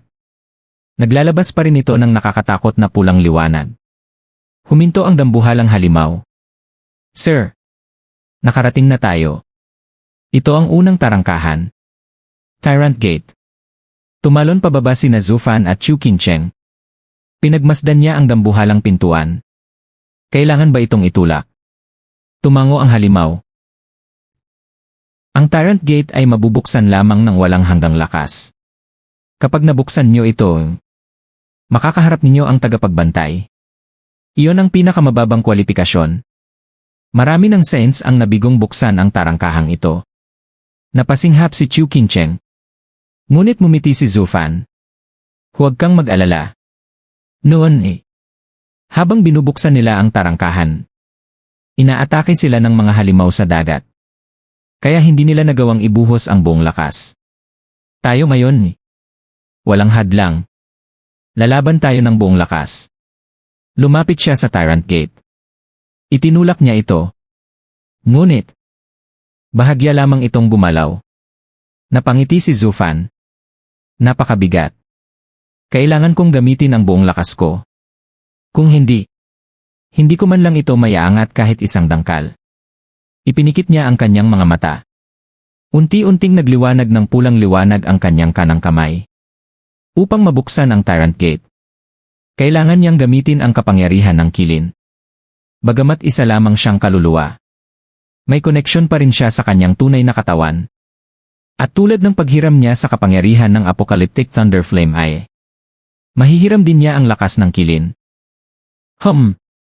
Sa labas ng Nether Sea, nakaupo si Zufan sa harap ng haligi ng liwanag habang nakapikit at nakapag-cross-ledge. Unti-unting nagmingas ng matingkad na pulang liwanag ang kanyang kanang kamay. Nanginginig maging ang hangin sa paligid dahil sa napakalakas na enerhiya. Tahimik na pinagmamasdan siya ng Enchanting Empress, halatang nagtataka. Samantala, naging seryoso sina Baliyuyu at Shuang-er. Kakaibay. Patuloy na nanginginig ang katawan niya. May nangyari kayang masama sa loob? Mahinang bulong ni Baliyuyu. Tumingin siya kay Shuang-er. Papasok ako. Ikaw ang magbantay sa katawan niya. Tumango si Shuang-er habang mainat na sinusulyapan ang Enchanting Empress. Agad na umupo si Baliyuyu. Makalipas ang isang sandali. Lumabas ang kanyang kaluluwa sa katawan at mabilis na pumasok sa haligi ng liwanag. Sa isang kisap mata, lumipad ito patungo sa Nether Sea. Sa ilalim ng dagat ng Nether Sea, sa harap ng Tyrant Gate, muling nagliwanag ang kanang kamay ni Zufan. Ibinalandra niya ang kanyang palad sa napakalaking tarangkahan. Boom! Dahil sa napakalakas na puwersa, naggitngit ang tubig sa loob ng 1,000 milya. Lumaki ang mga alon. Umalinggaw ang malalakas na hangin sa ibabaw ng dagat. Maging ang mga kuweba sa kailaliman ay gumuho. Nagpulasan sa takot ang maliliit na halimaw sa dagat. Ngunit, ang napakalaking tarangkahan, hindi man lamang gumalaw. Tumitig si Zufan dito. Mas tumindi ang ningning ng kanyang kanang kamay. Ginamit niya ang buong lakas. Kahit nasa napakalamig na ilalim ng dagat. Tumutulo ang kanyang pawis. Ngunit, hindi pa rin bumukas ang Tyrant Gate. Kahit isang siwang. Wala. Hindi mapakali si Chu Qingcheng. Gusto niyang tumulong. Ngunit alam niyang walang saysay. Kahit nasa Genesis stage siya. Para lamang siyang balahibo sa harap ng napakalaking pintuang iyon. Maya-maya. Huminga ng malalim si Zufan. Tuluyan na siyang napagod. Pinunasan niya ang pawis sa noo. Wala. Napakakapal ng pintuan. Hindi sapat ang lakas para maitulak ito. Nag-aalalang nagtanong si Chu Qingcheng. Ano ang gagawin natin ngayon? Hindi pa nga tayo nakakalampas sa unang pagsubok. Babalik na ba tayo? Ngumiti si Zufan. Sinadya ng Nether Sovereign ang pagsubok na ito. Pero kung hindi natin kayang buksan ang pintuan, bakit hindi na lang natin lampasan ang problema? Napakurap si Chu Qingcheng. Lampasan? Tumango si Zufan. Tama. Bigla siyang napangiti. Nagminas ang kanyang kaliwang mata. Apocalyptic Thunder Flame Eye. Boom! Sumabog ang napakaitim na apoy. Tumama ito sa tarangkahan. At tinunaw ang isang butas na halos 2 metro ang laki. Parang daga. Na gumawa ng sariling lagusan. Natigilan ang lahat ng espiritual na halimaw. Hindi sila makapaniwala. Hindi pa kailanman nabuksan ang Tyrant Gate. Ngunit ngayon, may gumawa ng butas dito. Napabuntong hininga ang isang 12 antas na halimaw. Pinili talaga ni Lord C.D. ang isang kahanga-hangang tao. Ngunit paano kaya tatanggapin ng tagapagbantay ang ginawa niyang ito? Lumapit ito kay Zufan. Sir, nasa loob ang tagapagbantay. Kayo ang kauna-unahang taong makakaharap niya. Naway magtagumpay kayo. Nagbigay galang si Zufan. Maraming salamat. Hinawakan niya ang kamay ni Chu Qingcheng. Sabay silang pumasok sa butas ng tarangkahan. Naiwan ang mga halimaw na nag-uusap. Hindi ba dapat itinutulak ang pintuan? Gagana kaya ang ginawa niya? Napabuntong hininga ang pinuno ng mga halimaw. Nasa tagapagbantay na ang pasya. Hindi pa rin ako makapaniwalang may nakagawa ng butas. Noong ako ang sumubok, ilang ulit kong binangga ang pintuan. Halos madurog ako. Pero hindi man lang ito nagkaroon ng bitak. Talagang kamangha-mangha ang sugo ni Lord C.D. Tumango ang iba. Ngunit, biglang umalingaw-ngaw ang isang malakas na sigaw mula sa loob. Napakalakas ng loob mo. Binutasan mo ang pintuan ko. Nilabag mo ang mga patakaran. Magbabayad ka. Nangamba ang lahat ng halimaw. Mukhang hindi naging patas ang paraan niya. Mas magiging mahirap na ngayon ang pagsubok. Sa loob, isang napakalawak ngunit walang lamang bulwagan ang bumungad. Isang bulok na trono lamang ang naroon. Nakaupo rito ang isang matipunong lalaki. Mukhang nasa 40 taong gulang. May makapal na balbas at bigot. Nag-uumapaw ang galit sa kanyang mga mata. Masama ang tingin niya kina Zufan at Chu Qingcheng. Napaatras sa takot si Chu Qingcheng. Samantalang magalang na yumuko si Zufan. Senior, naparito kami upang lampasan ang pagsubok. Hindi namin hinahangad ang kayamanan o mana ng Nether Sovereign. Gusto lamang naming mabuhay. May sarili kayong paraan. May sarili rin akong paraan. Ang mahalaga nakarating kami rito. Hindi ba sapat iyon? Bahagyang umiti ang malaking lalaki. Hindi ko rin gustong pakialaman. Kung marangal mong binuksan ang pintuan, mas madali sana ang pagsubok. Pero gumamit ka ng panlilinlang. Kaya mas magiging mahirap para sayo. Minsan ang paggamit ng tuso sa paglutas ng problema ang pinakamasamang pagpili. Nauunawaan mo ba? Natigilan si Zufan. Hindi niya lubos maunawaan ang ibig nitong sabihin. Muli siyang yumuko. Kung ganoon, paano namin malalampasan ang pagsubok? Ngumisi ang malaking lalaki. Talunin mo ako. Napasinghap si Zufan. Ano? Tumawa ang lalaki. Kung itinulak mo ang pintuan, madali sana. Ngayon, hahahan. Hindi na niya itinuloy. Sumigaw si Zufan. Senior, pakiwanagan niyo ako. Kasabay nito, bigla siyang sumugod. Nagningning ang kanyang kilin arm. Ngunit, bago pa man siya makalapit, bigla siyang tumilapon. Para bang may hindi nakikitang puwersang bumangga sa kanya. Paulit-ulit siyang umikot sa ere. Samantalang ang malaking lalaki, nakaupo pa rin sa kanyang trono. 2 daliri lamang ang nakataas. Nanlaki ang mga mata ni Zufan. Paano nangyari yon? Sinubukan lamang niya ang kalaban. Kaya kilin arm lang ang ginamit niya. Hindi pa ang kanyang pinakamalalakas na alas. Ngunit, Sapat na yon upang guluhin ang kanyang isip. Alam niya kung gaano kalakas ang killing arm. Maging ang isang scent. Iiwas sa direktang tama nito. Pero ang lalaking ito, 2 daliri lang ang ginamit. At puro lakas lamang iyon. Walang teknik. Lalong naging seryoso si Zufan. Habang iniisip niya kung paano tatalunin ang kalaban. Biglang sumugod si Chu Qingcheng. Lumitaw siya sa harap ng malaking lalaki. At agad na pinakawalan ang kanyang malamig na palad. Qingcheng!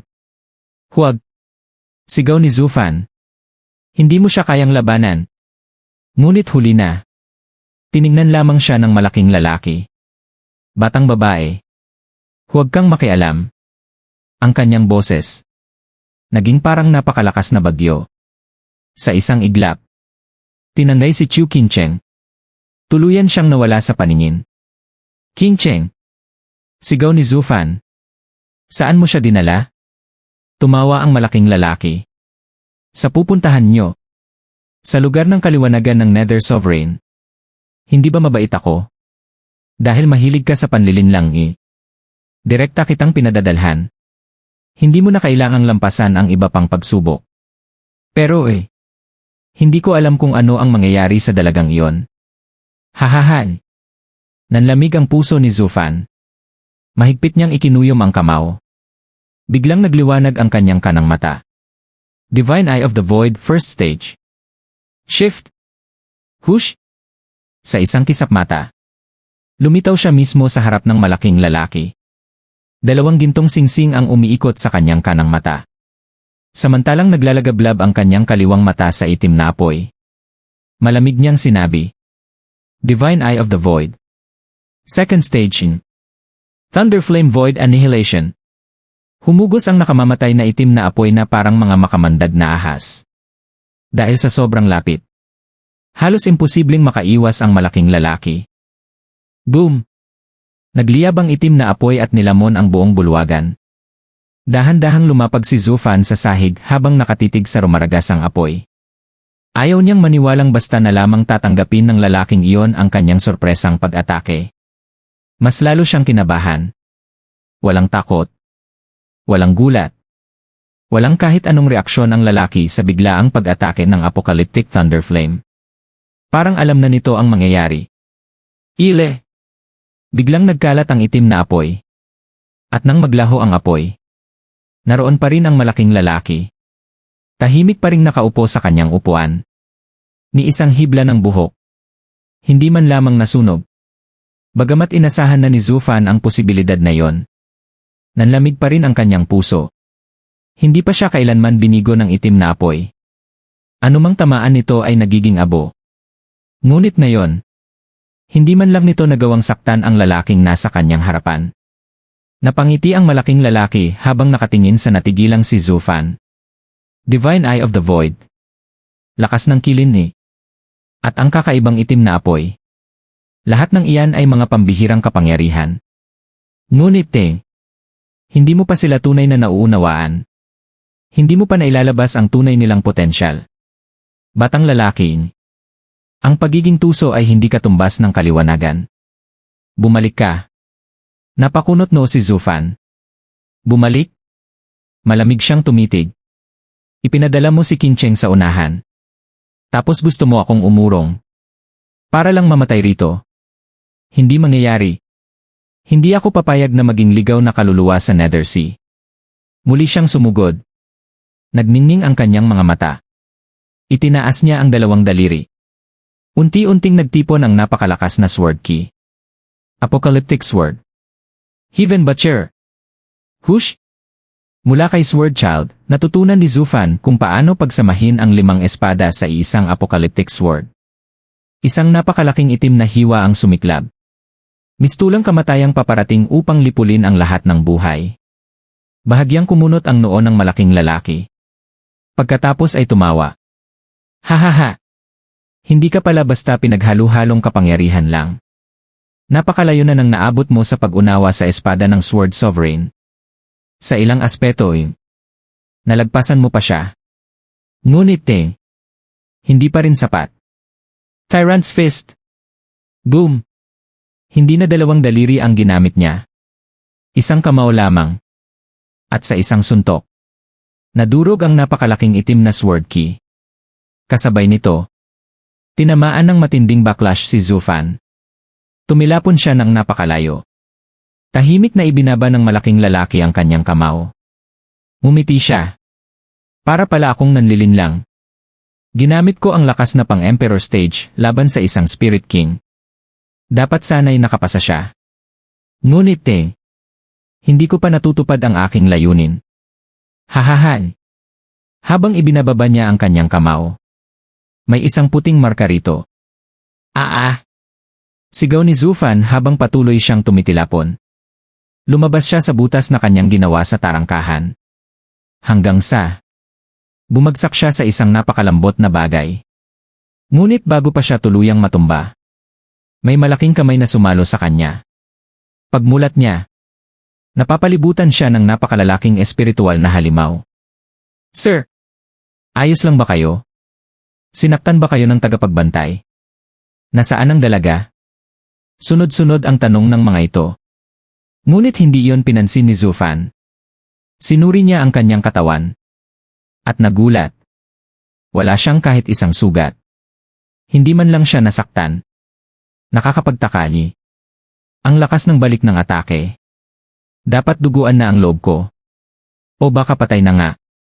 Bakit wala akong kahit anong pinsala? Tumingin siya sa mga espiritual na halimaw. Sino ba talaga ang lalaking iyon? Bakit napakalakas niya? At paano niya nalalaman ang tungkol sa Heavenly Sovereign? Sa Sword Sovereign? At maging sa kilin? Nagkatinginan ang mga halimaw. Biglang natahimik ang lahat. Napansin niyon ni Zufan. Lumamig ang kanyang boses.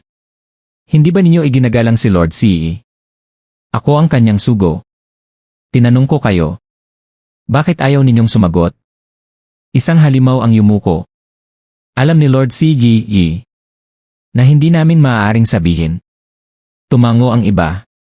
Napangiwi si Zufan. May ipinagbabawal pala silang sabihin. Alam niyang sa laban. Ang pag-alam sa kalaban ang susi sa tagumpay. Kung hindi niya kayang daanin sa lakas, kailangan niya itong daanin sa talino. Muli siyang nagtanong. Napakalakas niya. Saint ba siya? Kung ganoon, hindi ko siya matatalo bilang Spirit King. Napangiti ang isang halimaw. Sir, kung mamarapatin niyo wala siyang intensyong pahirapan kayo. Nagulat si Zufan. Paano mo nasabi? Sumagot ang halimaw. Palagi siyang patas. Gaya ng Tyrant Gate. Kung Spirit King ang humahamon, Spirit King din ang lakas na ginagamit niya. Hindi makapaniwala si Zufan. Impossible. Sa isang pitik lang niya tinangay niya ako ng libu-libong milya. Paanong Spirit King lang yon? Parang lakas na ng Saint. Umiti ang halimaw. Kahit pareho ang antas niya. Napakalaki pa rin ang agwat. Nakasalalay iyon sa kung gaano kalalim ang pag-unawa sa sariling kapangyarihan. Saka noong Spirit King pa lamang siya hinamon niya ang isang Saint. Natalo siya. Ngunit nakaligtas siya. Tumigil ito sandali. Nang maging Saint naman siya tinalo niya ang 112 antas na espiritual na halimaw. Siya ang namuno noon sa buong mundo ng mga espiritual na halimaw. Hanggang sa dumating si Lord Kilin. Doon lamang siya nagkaroon ng katapat. Nanlaki ang mga mata ni Zufan. Ano? Kung kaya niyang makipagsabayan kay Lord Kilin. Ibig sabihin biglang tinakpan ng halimaw ang sariling bibig. Naku! Wala akong sinabi. Kayo ang naghinuha niyan. Ngunit hindi na yon pinansin ni Zufan. May naunawaan na siya. Tahimik siyang lumapit muli sa Tyrant Gate. Tumingin siya sa butas na kanyang sinunog. At bahagyang ngumiti. Inilapat niyang muli ang 2 kamay sa tarangkahan. Muling nagningning ang kanyang kilin arm. Nagtaka ang mga halimaw. Sir, bakit niyo pa itinutulak? Nakalampas na kayo. Dapat nilalabanan niyo na ang tagapagbantay. Ngumiti si Zufan. Nakalampas ang katawan ko. Pero Hindi ang puso ko. Tama ang sinabi ni Senior. Hindi sapat ang panlilinlang. Hindi lakas ang sinusubok ng tarangkahang ito. Kundi ang puso. Ipinikit niya ang kanyang mga mata. Ibuhos ang lahat ng lakas. Inalis ang lahat ng iniisip. Iisa lamang ang nasa kanyang isipan. Itulak ang pintuan. Sa loob ng bulwagan, napangiti ang malaking lalaki. Siya nga. Nawala na ang kayabangan. Natututo na siyang magpakumbaba. Napakaganda ng kanyang pag-unawa. Lumipas ang mga oras. 8 oras na. Hindi pa rin gumagalaw ang tarangkahan. Pawis na si Zufan. Ngunit hindi niya binuksan ang kanyang mga mata. Hindi rin siya tumigil. Hindi makapaniwala ang mga espiritual na halimaw. Walang nangyayari. Bakit hindi pa rin siya sumusuko? Habang tumatagal, lalo lang siyang naubusan ng lakas. Gusto sana nila siyang pigilan. Ngunit, hindi sila pinansin ni Zufan. Bigla. Napatalon sa gulat ang lahat. Umalinggaw ang napakalaking tarangkahan. Nayanig ito. Nalagas ang makakapal na alikabok. Napatingin sila kay Zufan. Mahina na ang pulang liwanag sa kanyang kanang braso. Nakapikit pa rin siya. Nakarelax ang kanyang mga kamay. Ngunit, unti-unting, bumukas ang napakalaking tyrant gate. Bahagyang umiti si Zufan.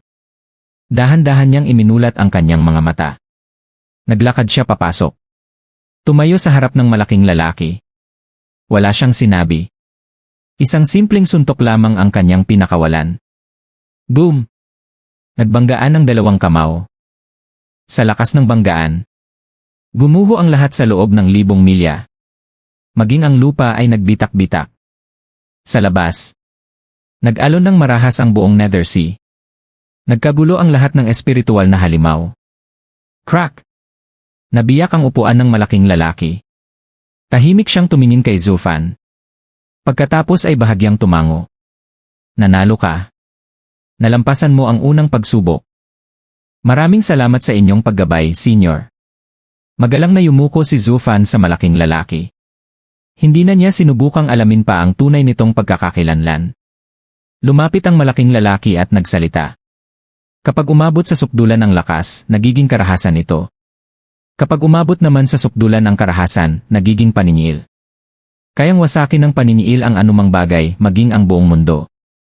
Ngunit ang walang habas na paninira ay laging may katapusan. Kapag naubos ang lakas, doon nagtatapos ang landas. Kaya ang tunay na pinagmumulan ng paniniil ay katahimikan. Maging payapa na parang tubig, ngunit kapag oras na upang kumilos, maging kasintindi ng unos. At kapag lumipas na ang bagyo, dapat bumalik muli ang kapayapaan. Nauunawaan mo ba ang ibig kong sabihin? Tumango si Zufan. Ang marahas na pagsabog ng lakas ay pansamantala lamang sa gitna ng walang hanggang katahimikan. Laging lumilipas ang bagyo. Ngunit ang banayad na hangin ay nananatili. Kaya ang tunay na landas ng paniniil ay hindi ang walang katapusang pagkawasak, kundi ang kapayapaan ng mundo. Malakas na tumawa ang malaking lalaki. Tama. Mas mahalaga ang sariling pagkaunawa kaysa sa mahabang paliwanag ng isang matanda. Iyan ang patunay na nalampasan mo ang unang pagsubok. Humayo ka. Iniunat niya ang 2 daliri at marahang idinikit sa noo ni Zufan. Isang makulay na liwanag ang kumislap sa loob lamang ng isang iglap. Nanginig ang buong katawan ni Zufan. Biglang luminaw ang kanyang isipan.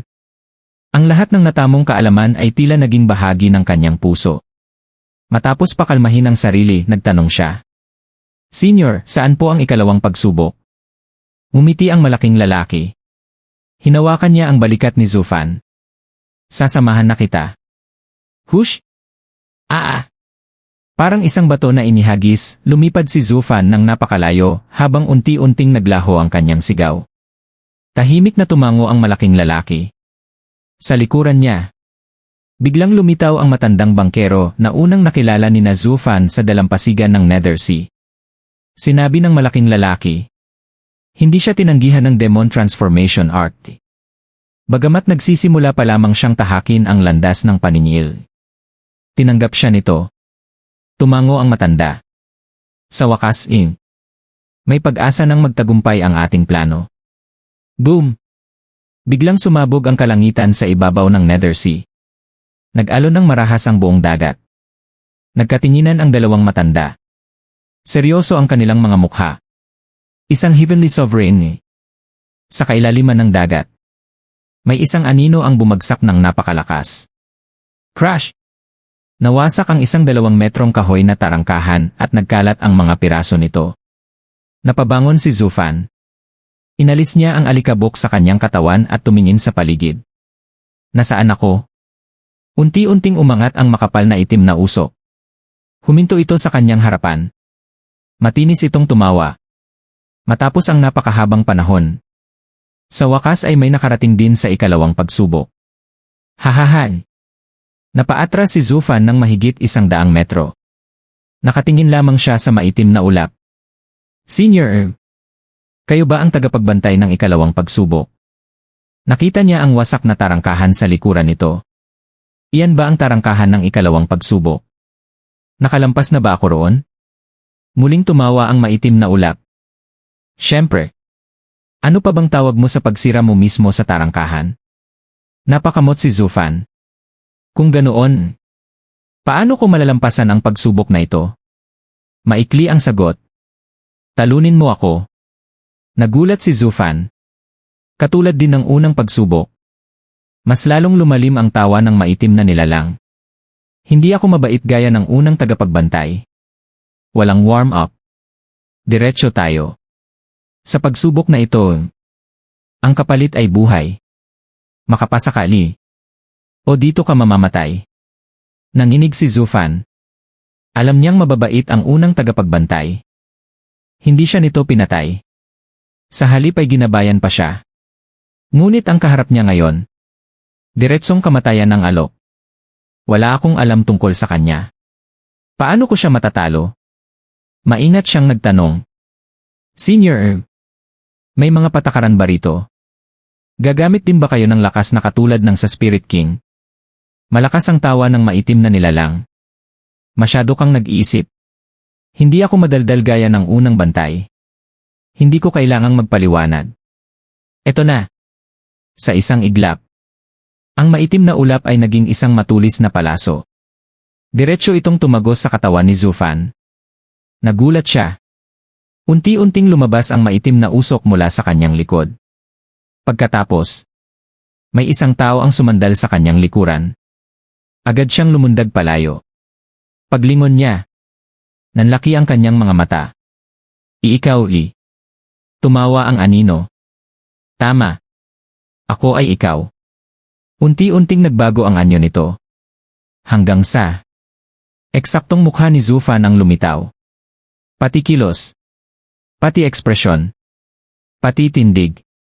Parang nakatingin siya sa sarili niyang refleksyon. Napangiwi si Zufan. Senior, ano ba ito? Sumagot ang kanyang kopya. Ito ang ikalawang pagsubok. Kilalanin mo ang iyong sarili. Ngumisi ito. Gagamitin ko lamang ang lahat ng lakas na mayroon ka. Marami ang nagsasabing ang tao ang pinakakilala ang sarili. Ngunit ngayon ako rin ay ikaw. Kilala rin kita. Sa tingin mo, sino ang mananalo? Unti-unting kumalma si Zufan. Bagamat kakaiba ang makipaglaban sa sarili. Pareho naman sila ng lakas. Kung magiging matalino siya, may pag-asa siyang manalo. Mas madali pa nga ito kaysa sa unang pagsubok. Itinaas niya ang isang kamay. Mauna ka. Ngumiti ang kanyang kopya. Kalmado ka. Iniisip mong madali ang laban. Ngunit ang pinakamalakas na kalaban ng bawat tao ay ang sarili niya. Biglang kumislap ang mga mata nito. Iniunat nito ang isang daliri. Apocalyptic sword. Hush! Isang napakalaking itim na sword key ang dumiretso kay Zufan. Nagulat siya. Nakopya niya pati ang apocalyptic sword. Ang teknik na iyon ay bunga ng pagsasanib ng 5 sword arts. Katatapos pa lamang niyang maunawaan ito. Kahit ang sword sovereign, mangangailangan pa rin ng panahon upang matutuhan yon. Impossible. Ang espada ay bunga ng sariling pagkaunawa. Paano niya ito nagaya? Ngunit wala na siyang oras mag-isip. Papalapit na ang nakamamatay na atake. Agad din niyang itinuro ang dalawang daliri. Apocalyptic Sword. Boom! Nagbanggaan ang dalawang napakalaking sword key. Nyanig nito ang buong paligid.